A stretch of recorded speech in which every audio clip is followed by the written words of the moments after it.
Good evening, Hello. every pony and every creature. Welcome to tonight's podcast at DAG.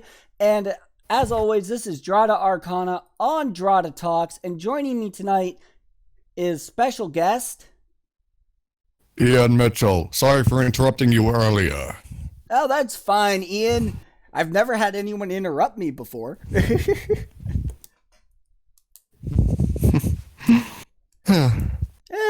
It's one of those days, right? So here's something that this is an interesting topic that I'm sure you know a lot about, because your YouTube channel actually has a few pony music videos, also known as abbreviated as PMVs. And you actually entered one into the drama competition at BronyCon 2019, and did you not win it?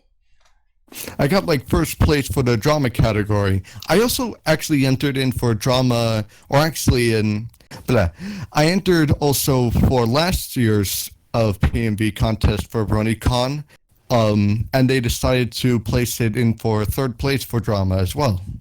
Okay, well, that must mean that you make very dramatic PMVs. For the contest, I go usually for dramatic. Okay, well, I'm a big fan of drama. I've always been a fan of drama. Not social drama, video drama. There is a difference. So here's a question that I've seen a lot of PMVs on YouTube, from the MLP tributes of different songs to the animated PMVs where, you know, some of them are gorgeous, like Argo Damon's Remembrance video. That's a big PMV in the fandom. And go ahead. Or as another example is as to in terms of varies of different styles of animation, like the famous how's it going? It's La-Di-Da, I think it's called, the La-Di-Da PMV. Yeah. That one has a whole unique animation style of custom-made art vectors of characters in a cardboard cutout style, and it works very well.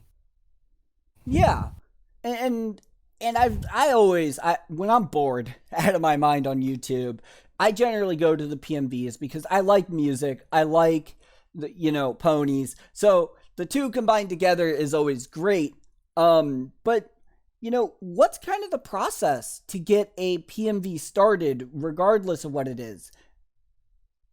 Well, it's different for a lot of people, and it can even change for the same person over time. For example, when I started, I would usually plan out every specific scene with the song before I even would start editing.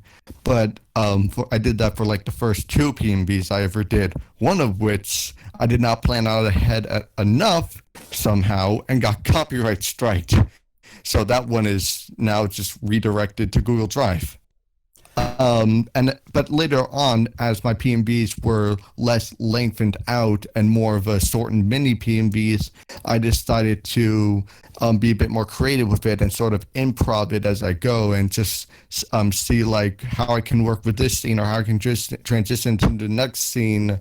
And you can, if you work a lot of the time, working ahead of time or planning it all out can be very beneficial for whenever you're stuck on something. But having to improv it along the way also have its benefits of discovering something that you didn't think you would have found, like how well the scene sort of syncs with the music, or how this effect can add a whole new layer to an original shot that you weren't planning to, but were just experimenting with. And so the whole process for when it comes to making the PMVs can depend on whether or not you want to make it have a certain story that you plan out to have it tell out, or if you kind of want to make it a bit more random and sort of going from place to place, or if you want to have it be on a much more linear sort of direction. So another big example of a great PMV is Lullaby for a Princess.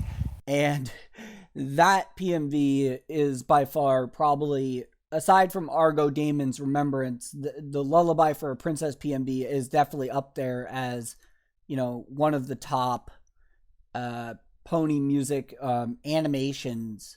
I would consider it a pony music video, but I don't know whether you would or not. Yeah, I normally see pony music videos as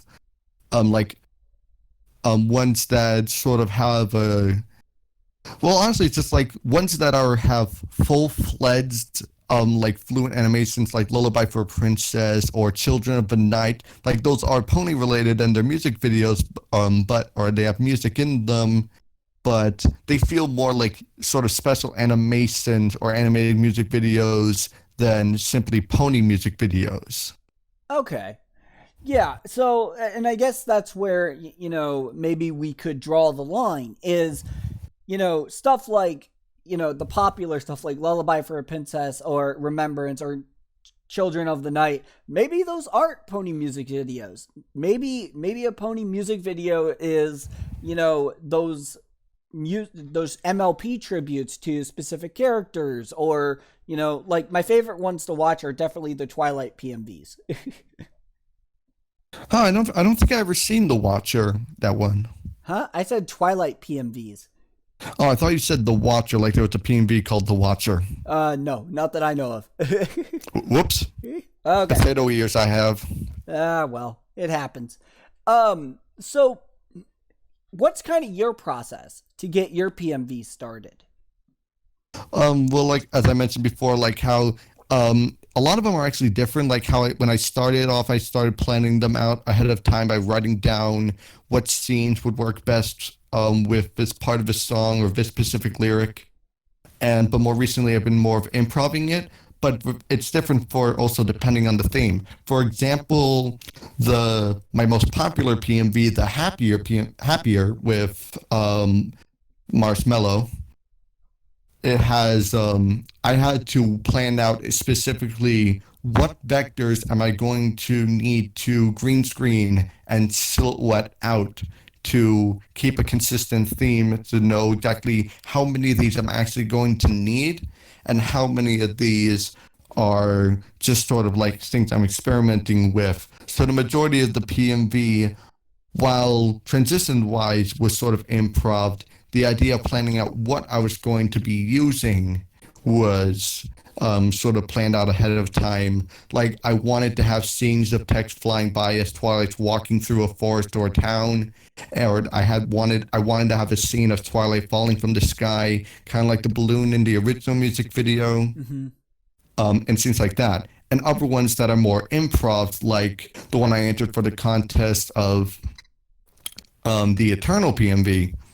That one I had mainly improv'd it pretty much all the way, and because of that, like, with also having only a few months to work on it, as I sort of was redoing an attempt before, I had to kind of rush things while making it up as I go, and also while also trying to keep a sort of connection between each scene so it stays with a theme and story that it's telling.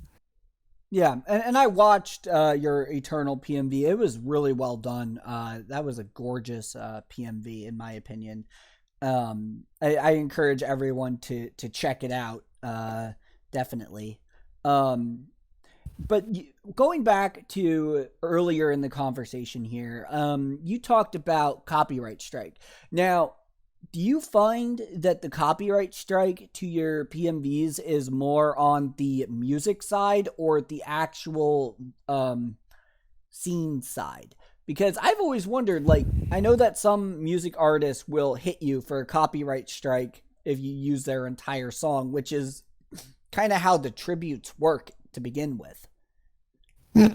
Like, the thing is that, like, when it comes to the copyright strikes is that whenever you pick a song, you have to be very careful about which ones you pick, because it's not even the fact about demonetizing that you have to worry about, because, well, for me at least, because I don't really care about making money off of these. The thing that you have to worry about is whether or not people will keep it from being viewed.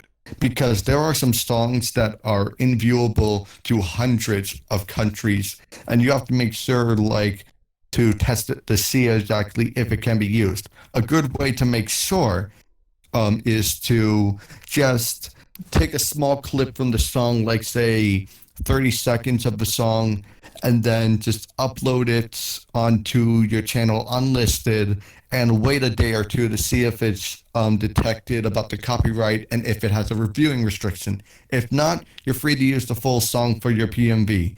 And that's the one thing that's really the most risky thing when it comes to any song really that you use for your PMVs. Okay. So just be careful what songs you use. Don't go like using, actual real popular bands, something like, AC/DC or, the or Beatles. like you can use popular bands too, like how you can do like for example, Happier you can use from Marshmallow, but people like Panic at the Disco or 1975, those ones, as you probably could tell from both my first PMV and my most recent PMV collab link, those ones had like heavy copyright strikes and had to either be covered or redirected. Ah, okay. So some musicians are a little bit more stringent than others. Yeah, it all Go ahead.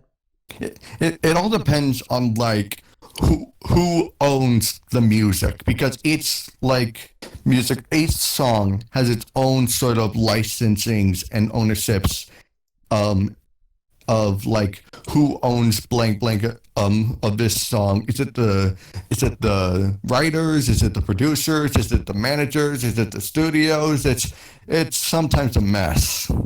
Yeah. Yeah, that was something that I've mentioned it several times on my channel. I'm going to mention it here. I used to be in professional film, and one of the things that was always challenging whenever I was producing a video was music. And a lot of times the way that I would get my music is I'd either go to a stock source, or I would actually go to the artist directly and say, hey, can I use this music for your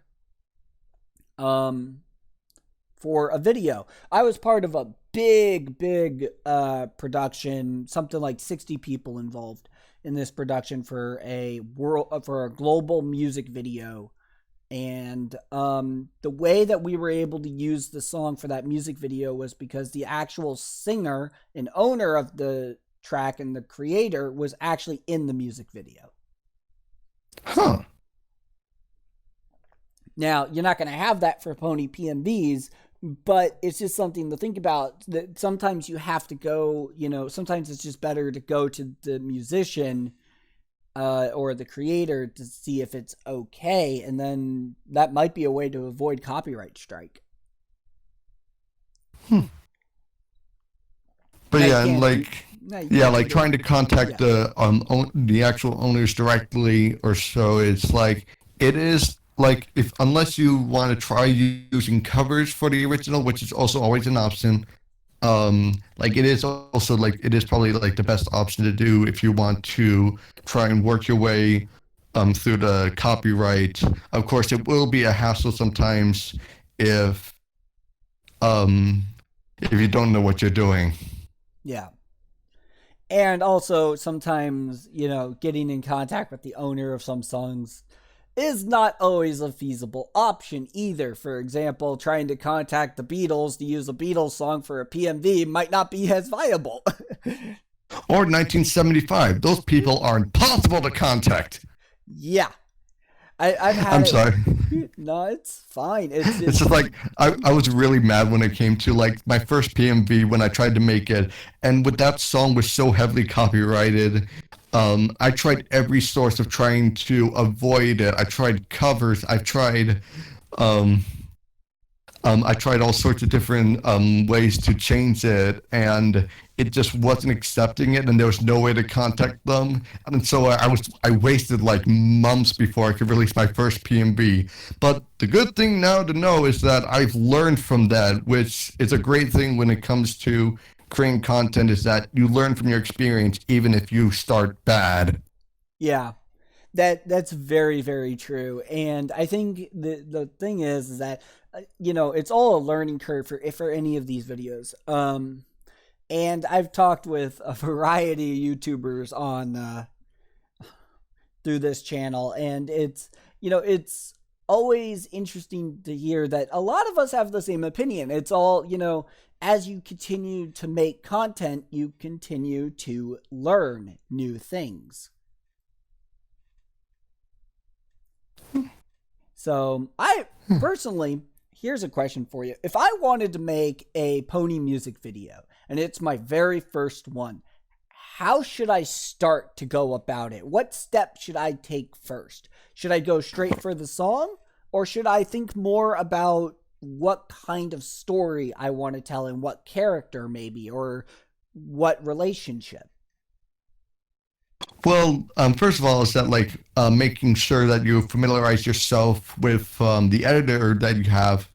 A really good one that most PNB artists use is like Sony Vegas or Adobe with Premiere or After Effects. Like those are really useful. Although while I currently use Power Director, I am planning to upgrade to Adobe in the near future. Yeah, Power Director has its limitations. Yeah. But in terms of where you want to look for, it all depends on like when it comes to the song that you want to use, you have to think about like what kind of vibes am I getting from this? Like what inspiration am I getting from this song that makes me want to make a PNB out of this? And how am I going to execute this? Because you've got to see about like how when it comes to editing a scene, like say if you want to have a sort of, whether in terms of like having a visual effect or having sort of multiple layers of things, you got to know about how you're going to work your way around the editor's limitations or the software's limitations to create those moments that you kind of get inspiration from the song of. And so if you want to know knowing where to start, whether it be the song or the video, I always go for the song first and then see what I can do with it in terms of making into a video. And a good little note is that when it comes to making PNBs, is that you don't have to do the full song because making a PNB out of a full song, say 2 to 3 minutes, can already be creatively draining. So making like smaller PNBs, like a minute and a half or even less than a minute, as long as it's like keeping with your creative flow and such, is a good idea. And you can always edit the song to help it end shorter or cut the shortcuts to areas of the song that you want to get to faster, so you don't have to like go through repeating the chorus or the same verse twice if you're not finding the inspiration from doing it multiple times. Now there was one other thing I was going to mention. It was what was it? After I've sung this song, so and making sure that like you aren't just working on one PNB the whole time. Have at least 2 projects to switch back and forth from, to help refresh your brain if you ever need a break from one project to move on to the other one. Yeah, and that's something that a lot of people in the fandom actually do, is they have multiple projects going on. Being able to switch between multiple projects is always good. And I could imagine that it's even better for PMVs, so you're not stuck listening to the same song all the time. Because I know that listening to my own podcast can get kind of dull after a while. Oh, no. That's fine. But yeah, and like there was a funny moment. I remember when I saw a tweet from one of my friends from online who says like, thanks to Ian's PMV on Happier, I cannot get this song out of my head. And I don't know if I responded to it, but I felt like responding saying, how do you think I feel after spending months editing that? I bet that song's stuck in your head. Like every time I hear it on the radio, my head just starts to twitch, just like... Yeah, it's one of those things where eventually you get a song stuck in your head and you're like, why won't it leave? It's like when you're rehearsing for in a musical, where you have to practice the song multiple times, almost every rehearsal, and eventually it's just like it's never gonna leave your head. Yeah, I know that feeling.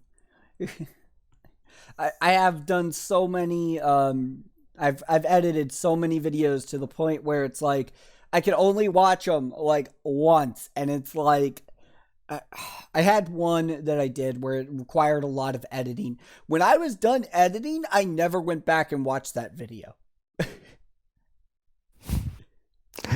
Uh, and that's especially like and like of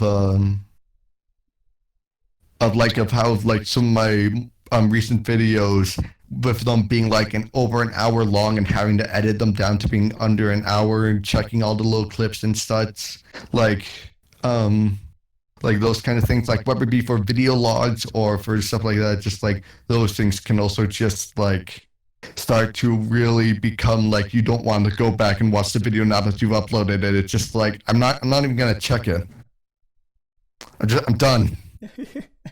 Yeah, I know that feeling. And it's not that we don't like our content, folks. It's not that we don't like it. It's that we've spent so much time with it. We've probably seen it more than you have. Exactly. You probably watch it once or twice. We watch it 100 times or even 200 times. And there's and like the one thing also is the fact of like when it comes to watching your videos is the fact that you are going to nitpick the little errors, and that is honestly fine because it shows that like you're aware of like the flaws or the areas that you need to improve on to help for the next video. But it also means that it's like you see all of your videos here and it's just like I could watch this one just because the song is nice, but I really don't like how that one scene cut it too early. Yeah, there's sections of my podcast where it's just like, I cannot stand that I said this or said that, and it's ugh. Yeah, there's that old phrase from way back in the day, you are your worst critic. Oh yeah, and that's the thing though, is that like how many of my online friends who make PMVs, like I praise their work, and how they still say about how it's not good enough. I don't even know if I'm even gonna show it on my channel or so. And it's the kind of thing where it's like you don't have to show it on your channel if you don't feel comfortable with it, but at the same time, like you got like you can't beat yourself up over over like the little errors of anything that bothers you too much, because otherwise you're going to be focusing too much on the negatives that you can't look for the positives in both your work and the work in your future. Yeah. And sometimes, you just have to bite the bullet and say, I've done everything I possibly can. There's this one scene that I just can't get right. But at some point, you just have to say, the deadline's tomorrow. Is this really going to hurt the overall image of the video? And sometimes you just got to say, all right, I'm uploading this. It's like there's one really good line from an underrated movie of Tomorrowland where the line's like there's two wolves fighting each other. One wolf represents darkness and darkness and despair. The other one is hope and optimism. Which wolf wins? And the answer is whichever one you feed. And I feel like that line should really be acknowledged by any content creator. Yeah. No, and it's so true. And the show has the MLP has taught us that no matter what we do, we can't be perfect. It's like that We're Not Flawless song? Yeah, exactly. Well, there's an episode in season 9 from earlier in the season where I haven't gotten there yet, but it's not a spoiler. Okay. Well, I don't like spoiling things. That's why I try to avoid season Well, 9. how major is this? Is this like a character arc moment or? Oh, it's the library book thingy. Okay, because I haven't even started season 9 yet, but you can tell me. Okay, so maybe there's a better example earlier on in the show. I think the closest I'm going to be able to get here is lesson 0, but Twilight, we all know that Twilight obsesses about perfection and having it perfect, but sometimes it doesn't have to be. Sometimes, perfection is always an impossible dream. You cannot be perfect in every shape and form. So like fame and misfortune. Yeah, exactly. You are always going to have a flaw somewhere. And that's always, as a content creator, it's always important to remember that. You're going to have some flaw. And like, it's as controversial as fame and misfortune was, like, no one can deny that, like, that song delivers a very important moral of the whole, in the lyrics saying, we got dents and we've got quirks, but it's our flaws that makes us work. Yeah. I love that song. I'm still waiting for it to come out on iTunes so I can download it finally. Because I love Fame and Misfortune actually is my favorite episode. Especially the quote from the fan, Twilight was better before she had wings. I'm Pinkie Pie and Applejack related or was? I have to admit, that was a very creative episode. But it had a very, very good song in it. And I really enjoyed it. I know that it's a controversial episode in some respects, but it is a good episode. Mm-hmm. Anyway, that's kind of off topic. Yeah. But, one of the things I don't see a lot of is, what's interesting is that Pony music videos use all these different songs. But here's a question. Why do none of them use songs from the show? I think it's because the show kind of already has made its own music video to the songs. However, if you're wondering about, like, of PMVs using Brony songs, like, there are very few that actually do use Brony songs, despite the massive, almost endless, list of just incredible works from Brony musics, and you see them very rarely. I am looking into making a PNV for one of the Brony songs, one of which was already taken, so I'm looking for another, which is why it's taking a while. Yeah. I can imagine that we don't want duplicates of Pony music videos with Brony musicians' music, but there's a lot of Brony musicians out there. It's a massive, massive group of people.